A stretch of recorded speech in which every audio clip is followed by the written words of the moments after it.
So nandito tayo guys sa kahabaan ng JP Rizal. Ayan o, yung likod ko. Kung makikita nyo yung daanan na yan, yung may nagbabike. Yan.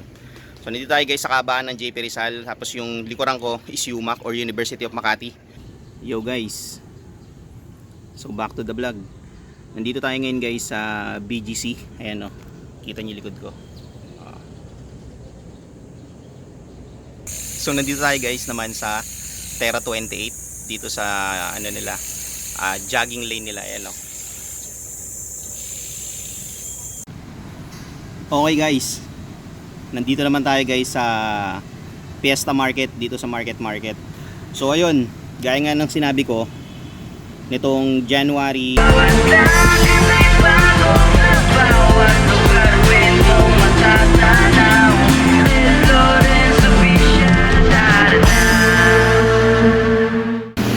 morning guys.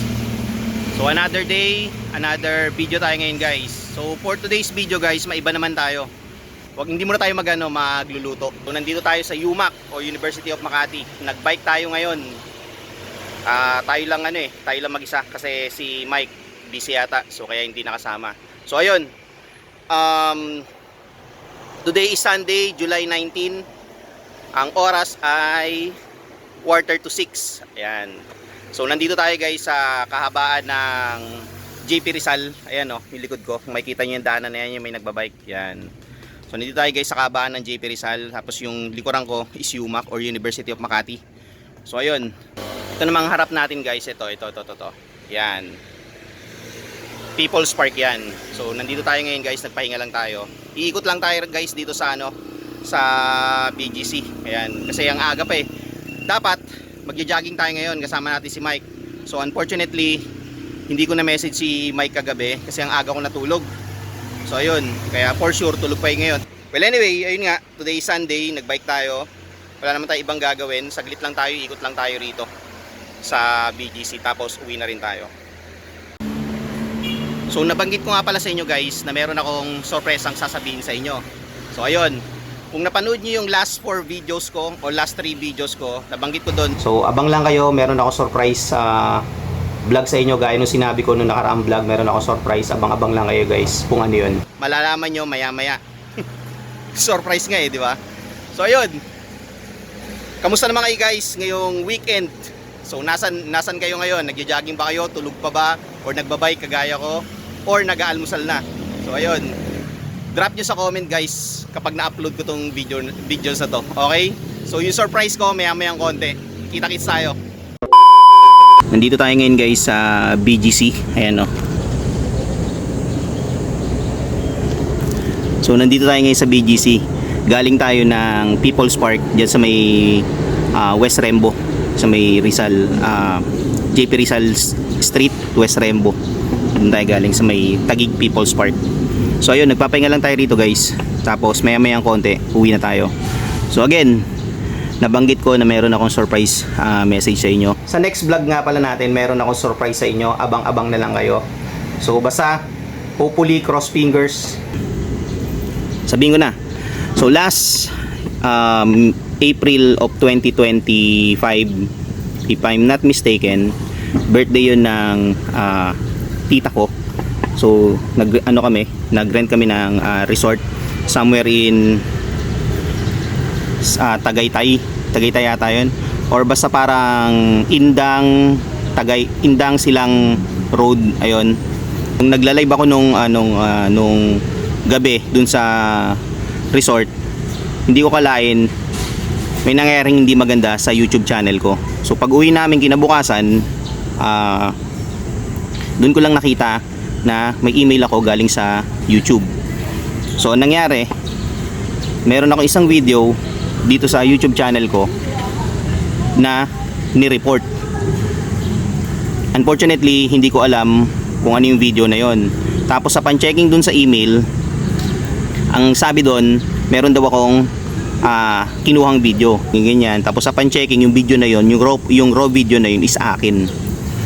So yun, nakita ko yun. So hindi ko lang sinasabi dito nung ano nangyari sa channel ko.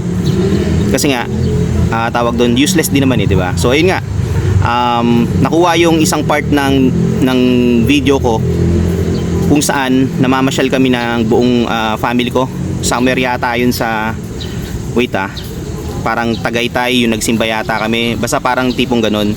Kasi may nakuhanan ako na scenic doon, view, yun yung kinuha sa akin. Tapos ang nangyari sa akin pa yung bumagsak yung na-report. So pinadala ko, nag-email ako, pinadala ko sa YouTube yung raw video niya, nasa akin yon, pero hindi siya pinanigan ng ng YouTube. So sinuspend yung channel ko for 90 days up until July 27, 2005. So anong mangyayari kapag nasuspend yung channel mo? Kapag nasuspend yung channel mo guys ng 3 months or 90 days, wala kang sasahurin. So kahit mag-upload ka ng mag-upload ng video up until July 26, hindi mamomonetize yun. Which is yung channel ko na monetize na noong August 2024 pa. Biruin mo 2 years na, di ba? Magto 2 years na pala. So ayun, ganun yung nangyari. So hindi inapprove ng YouTube yung dispute ko na yung raw video na nakuha sa akin nung namasyal kami, yung scenic view na yun is galing sa akin.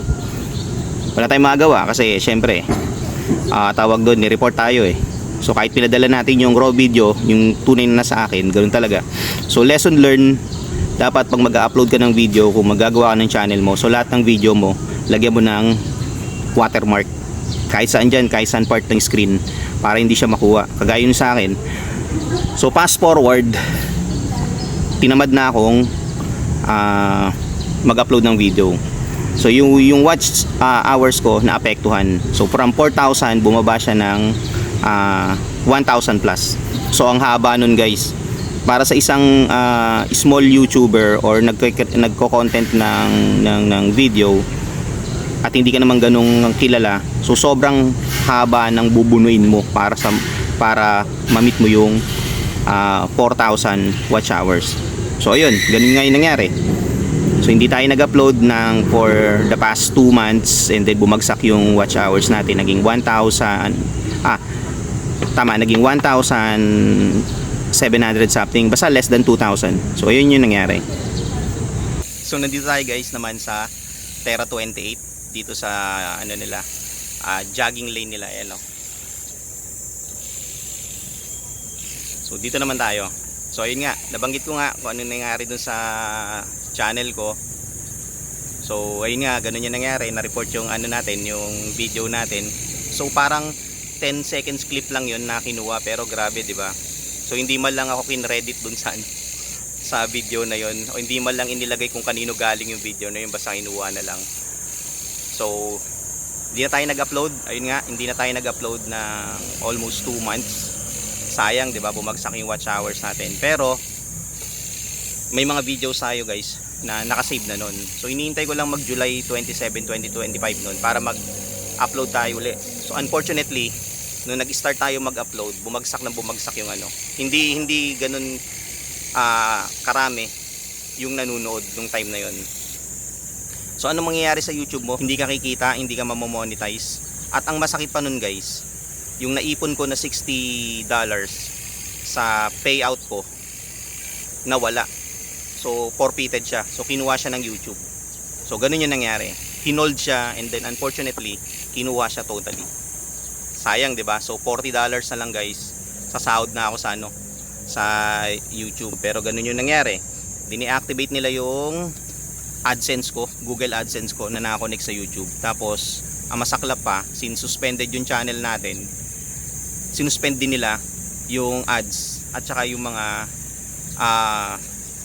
bigay galing sa YouTube, kagaya ng super chats, super thanks, ayan. Na-suspend lahat yun. As in, totally suspend.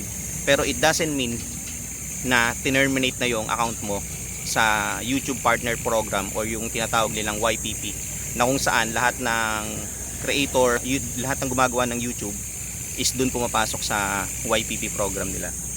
So ayun, ganun yung nangyari. Instead na isip-isipin natin yung mga bagay na yun, so nag-upload tayo ng video kahit papano, basta bumalik lang yung 4,000 public watch hours ko. Kasi sobrang bagsak talaga eh. Good thing, may work ako. Meron akong regular na na trabaho. So paano na lang siguro kung wala akong work, 'di ba? Hindi, patay na. nga. So ayun, ganun yung nangyari.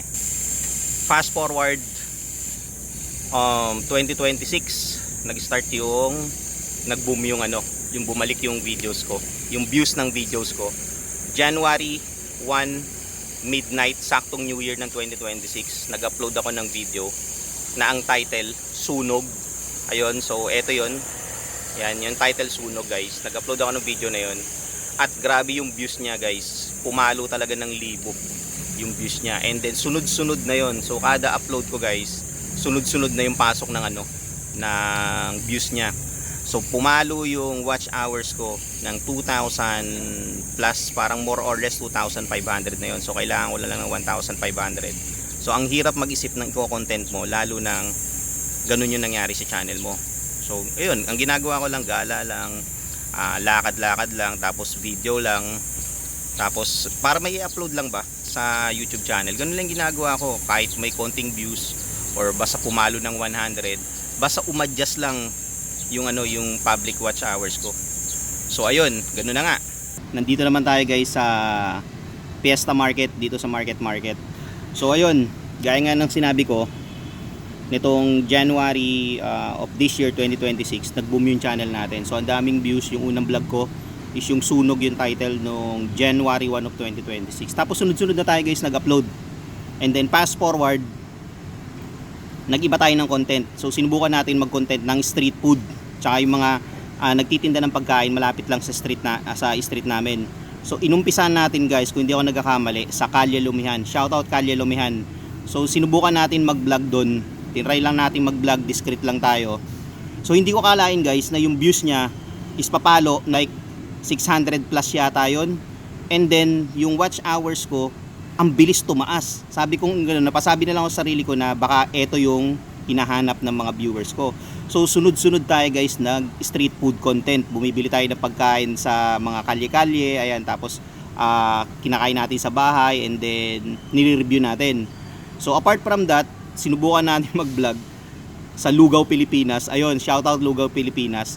Tuloy-tuloy na siya. So dun ko nakita na yung mga viewers ko sa YouTube, ang hinahanap ay pagkain.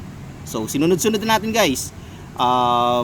Street foods, Kalye Lumihan, Lugaw, Pilipinas, Mars Lugawan, Manoy's Bulalohan dito sa may malapit na sa amin. At kahit saan tayo guys magpunta, yun talaga yung hinahanap ng ng mga audience natin. Sinubukan naman natin mag-cooking. So ayun na, doon na pumasok yung nagluluto na tayo sa bahay using yung mini gas stove natin na butane. So ayun, kasi nga sobrang mahal ng LPG.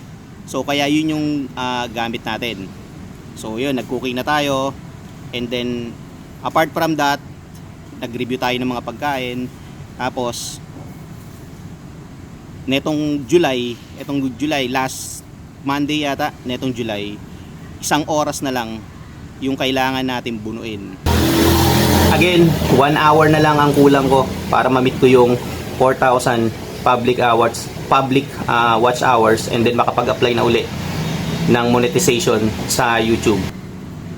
July 15 ng gabi, neto lang, nakuha natin guys yung 4,000 public hours natin. So salamat sa mga viewers ko, sa mga loyal ko subscribers dyan na nanonood. Dahil sa inyo guys, nakapag-reapply tayo ng monetization ulit sa YouTube for the second time around. So after almost 1 year, kasi nag-start yung pwede tayo mag-apply is July 27 of 2005. Tapos nung July 16, neto lang, nakapag-reapply tayo ng monetization natin. That will took like for 1 month to review. Pero hindi ako naniniwala nga abutin ng 1 month yon, kasi wala naman tayong binayolate or ginawang mali sa channel natin. So pero prior that, chinek ko muna yung guidelines sila, naka-check lahat siya. Yung copyright natin, naka-check. So meaning to say, wala. Yung community guidelines natin, naka-check. So approve siya. And then lastly, yung mga hard copyright natin, naka-check. So wala talaga akong violation. So nag-apply tayo, and then walang 24 hours guys na receive natin yung email galing sa YouTube. So ayun na, nung na-receive natin, sadly,